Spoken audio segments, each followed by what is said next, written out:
Good morning everyone. এখন বাজে ভোর 4:30। আমি এখন উবেরে যাচ্ছি আমার বাড়ি থেকে বাঘাযতীন স্টেশনে, কারণ আজকে আমরা ঘুরতে যাচ্ছি বকখালি। তো এবার তোমরা একটা জিনিস দেখো, এখানে আমি বারুইপুর লোকালে উঠেছিলাম, সোনারপুর নামবো যেহেতু, পুরো ট্রেনটা ফাঁকা।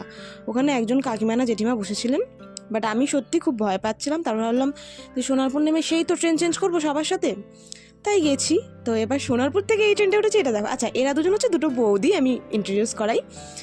তারপরে হচ্ছে এই ট্রেনটা তোমরা দেখো, এত ভিড়, আকাশ পাতাল তফাৎ, ঠিক আছে। তো ওখানে যে টুপি পরে দাঁড়িয়েছে, চশমা পরে, ওটা হচ্ছে চন্দনদা, যার ওয়াইফ আমার পাশে দাঁড়িয়েছিলেন। আর এদিকে শান্টুদা মাফলা পরে, যার ওয়াইফ তার পাশে দাঁড়িয়েছিলেন, মানে ওই বৌদিটার পাশে। তো যাই হোক, এখানে আমরা নেমে পড়েছি নামখানা স্টেশনে। তোমরা দেখতে পাচ্ছ প্রচণ্ড ভিড়, ঠিক আছে, রবিবার ছিল, প্রচণ্ড ভিড়।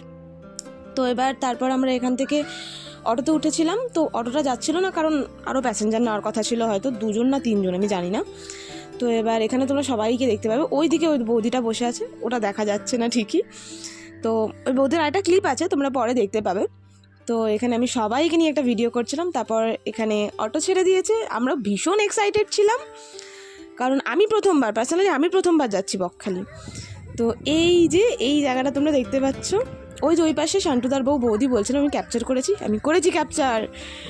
তো আমরা এই যে জলটা, তারপরে একটা জল আছে, তারপরে একদম সমুদ্রের সামনে গিয়ে বসবো। তো জুতো খুলে মানে নানান রকমভাবে যাওয়া আর কি। এখানে আমরা পৌঁছে গেছি, এখানে খাওয়া দাওয়া আর কি, সবাই হাই বলছে, ঠিক আছে, খাওয়া দাওয়া হচ্ছে।